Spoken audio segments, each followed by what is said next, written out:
Former British Columbia Attorney General Jeff Plant is involved with Stop the Violence. And in particular violence.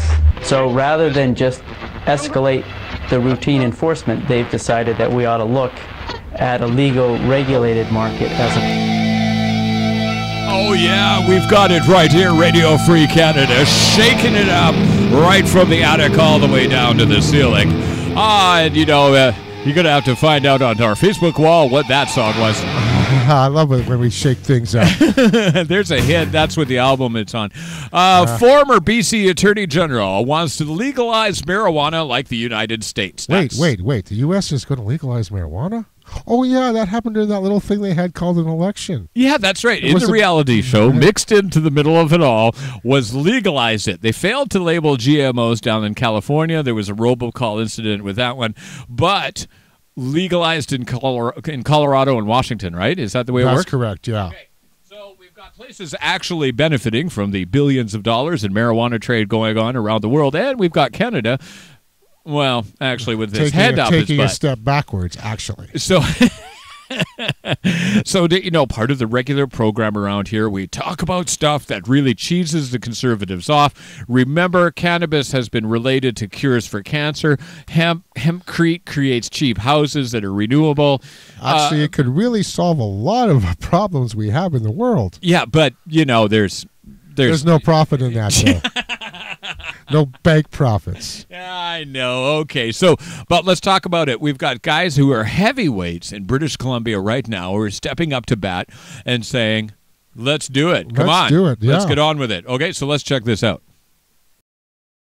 Former British Columbia Attorney General Jeff Plant is involved with Stop the Violence, an organization with former premiers, former attorney generals, mayors, and MLAs, all advocating for an end to the criminalization of cannabis possession. He joins me from Vancouver. Mr. Plant, I'm wondering if you looked at what happened on election night in the United States when the two states voted to legalize pot and thought, all right, we're starting to get, our cause is getting some allies south of the border. Are you any more optimistic it's going to move that way, or do you still think we're going to face obstacles to getting cannabis legalized up here? Well, I think there's still a long road to go here in Canada, but I do think what happened on Tuesday in Washington and Colorado is a great step forward. It's a great boost. If if they can do it south of the border, then surely we can do it in Canada. And for a long time, one of the arguments against doing anything to change the failed prohibition law here in Canada was that Canadians should be careful not to get too far ahead of the Americans on this issue. And now it looks as though, in fact, American voters are getting ahead of at least the government of Canada. And so I feel encouraged by what happened this week. I looked at your annual report for Stop the Violence, and they had an interesting Angus Reid poll that showed, I think it was 75% of BC residents really feel that they'd be better off if you legalized it and taxed it, and they wouldn't feel uncomfortable if you did that. It sounds to me like public opinion's already there. I don't know what the holdup is in the political realm. Well, that's a great observation and a great reality. So what I'm saying to folks who are in that 75% majority is we've kind of mainstreamed the conversation. You've identified the people who are part of this movement. What we have to do now is figure out how to mobilize our energy and cause federal politicians to pay attention. So at least to the people in D.C. who are, I think, maybe leading the country on this, write your member of parliament, make your member of parliament accountable for their failure to follow the wishes, increasingly the wishes of the majority of their community and constituents, and advocate for this change. And you know, I mean, the Prime Minister is always very clear about this, but the Prime Minister is a very smart politician, and one day he'll wake up and realize that he's swimming against the tide of Canadians on this issue, and we'll see change. I believe it. What do you think is going to be the consequence if Washington goes ahead and allows the sale of small amounts of marijuana in stores and taxes it? And I mean, you're a former attorney general. You understand living next door to a state, say, that has completely different laws than, say, British Columbia. Is that going to create a law enforcement problem, or more just a border problem? Well, there will be some adjustments, and as Jim Hsu, the Vancouver Police Department chief, said a few minutes ago, I mean, the people in Washington have now got to figure out how to figure out how to get alignment between the change in state law and the continuing federal government prohibition in the United States, I think they'll find that way forward. And so we'll have a situation here that actually in some respects is not that dissimilar from something that British Columbians are used to. When I was a kid growing up in Vancouver, you couldn't go to a bar in Vancouver on Sunday, but you could just south of the border. And it didn't seem to bring human civilization to an end to have that sort of disparity around these sorts of minor issues. So there will be an impact of some kind, but I don't think it's going to be quite as disruptive as people think. After all, there are maybe 400,000 or 500,000 British Columbians who now use marijuana, even though it is illegal. So the prohibition in Canada is not having a deterrent effect on consumption here in BC. I just look at the quest for government revenue and think if these states start taxing this stuff and we see how much they bring in, that's going to be a pretty strong incentive for governments to say, we want the money. Well, we have a multi-billion-dollar underground economy in support of the organized crime control over the cannabis market. And I mean, I think the next step is for the business community here to wake up and realize that you've got to normalize that part of our economic activity. Because otherwise it's the lawful businesses that are paying more than their fair share of the tax revenue from economic activity in the province. And yeah, I do think that there are going to be people sitting around treasury boards across this country trying to figure out how to pay for the public services that we all want, and realizing there is a huge untapped source of revenue available if we can just make this policy change. Okay, well, stay tuned. Jeff Plant, thanks very much for joining. You know, the ramifications of our $7 billion industry that we have here in British Columbia right now getting siphoned off to Washington and Colorado, you know, it should hit home. It should. But the logic, okay, come on. It's hard to see when your head is up your rectum. Yeah. It's hard to see logic. You know, I mean, because drinking is okay, even though booze kills, I don't know how many thousands of people a year, and marijuana kills 0. Yes, okay. Booze, you know, they can't get another wine tour enough around here, okay?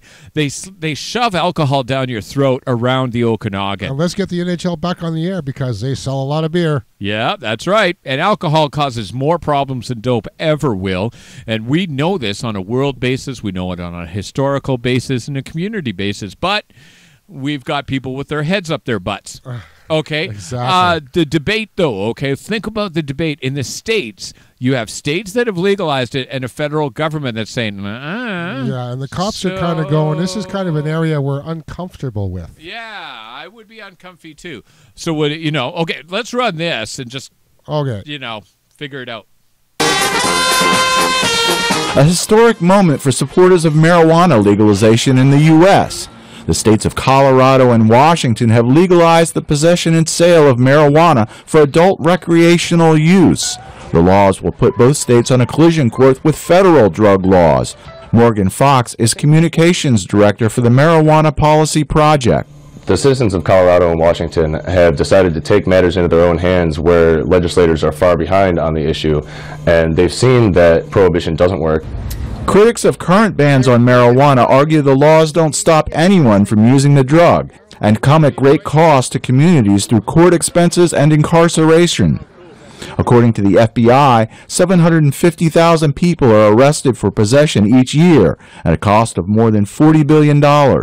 Jasmine Tyler, Director of National Affairs with the Drug Policy Alliance, compares the marijuana ban to laws that prohibited alcohol use in the U.S. in the 1920s. Well, interesting. I mean, it's the same as what we saw with the toppling of alcohol prohibition as well. You know, the people knew that the prohibition itself caused more harm and was just ineffective. Good afternoon. The day after the election, the Justice Department said it was reviewing the ballot initiatives but did not comment on how it will respond. But the statement did say the enforcement of federal drug laws remains unchanged. Experts say enforcing the federal laws could be politically awkward for the Obama administration. More Colorado citizens voted for the initiative than for the president, and national polls show the majority of Americans support legalizing marijuana. Again, Jasmine Tyler. Polling numbers are as high as they have ever been, and they have risen steadily over the last 10 years. And when you think about the polling numbers for medical marijuana and marijuana taxing and regulating, you can't avoid them anymore.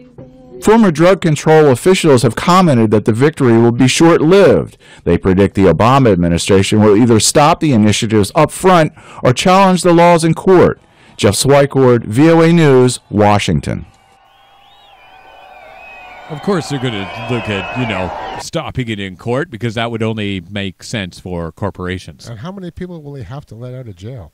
Yeah, okay, so you're opening up a whole can of worms here. We do need discussion on this, but we definitely need our governments to wake up and the federal governments to get their hands out of human freedom. Okay. Well, hopefully this conference coming up on Wednesday where we're discussing how to get it legalized in BC at the library here on L Street at 7 p.m. Yes, yeah, good plug, right on. If you're in Kelowna, make sure you're down to the library at 7 p.m. at right here in Kelowna, BC. They're having a discussion about legalizing it, and I know that there's a whole bunch of people who are going to be blazing, hanging, and they're going to be talking about real issues. But I think we need to surgically implant a spine into Crispy Cluck. Yeah, but that's just not going to happen. Okay, let's just jump right in on Christy Clark's nightmare here. Okay, because honestly, $7 billion. Come on. She calls herself a liberal? Yeah, well, no, she calls herself. We never even voted for her. At any rate, take a look at the ramifications on the world basis here. Latin America taking a look at the same policy. Definitely. Okay. The legalization of marijuana use in Colorado and Washington is putting some Latin American governments in an awkward position. After 4 decades on the front lines of the U.S. government's drug wars, some countries are now wondering if it was worth the cost. It is no longer a criminal act to possess small amounts of marijuana in Mexico and 9 other Latin American countries. Producing and selling those drugs remains illegal. But after decades of battling drug lords and seizing and burning illicit drugs, the presidents of Guatemala, Colombia, and Mexico, crucial allies in America's war on drugs, are wondering if they are fighting a losing battle. Look at Mexico, the past 6 years, more than 60,000 dead in their drug wars, and that's just one country. This week, the presidents of Mexico, Belize, Honduras, and Costa Rica called for an international debate on legalization. There's a real concern over rising crime, and in particular violence. So rather than just escalate the routine enforcement, they've decided that we ought to look at a legal, regulated market as a possible solution. According to the UN, cannabis, which includes marijuana and hashish, is the world's most widely used illicit substance. Waves upon waves of logic going right across the 3 major countries that are involved with the drug trade. And, of course, we have a government that is expected to stand in the way of legalizing it, even though that would clear up a whole bunch of nonsense. And Obama knows. I mean, he's a smart man. Okay. I mean, he's a very smart man. Okay. He knows that marijuana is not an addictive substance. It does not destroy families. He knows this stuff. Oh, by the way, for all those conservative trolls out there, marijuana is not a hallucinogenic either. Okay, come on, wake up and get your head out of your butt. Honestly, it's way better for you than alcohol ever will be. And another thing I don't understand, the non-addictive cousin of marijuana, hemp, why is it so hard to get a license to grow that? The textiles industry alone. Okay, the ability to create jobs and mellow out the general public, those 2 things should be legalizing it everywhere, and realize that over top of the trees that you see, when you're driving on the highway, you see trees everywhere in BC. The other side of the mountains are clear-cut. Well, don't you know the lad's overburdened for pipelines? Maybe we should be planting something to replace all those trees because they're not replacing them with more trees. We do have to take a break right now. This is our long format program, but of course those of you in the network are already aware of that. We want you to get informed about what's happening in the marijuana industry and make sure you stand up for positive change right here. So make sure that you get informed, get up, and stand up and enjoy your life. This is Radio Free Canada. We'll be right back.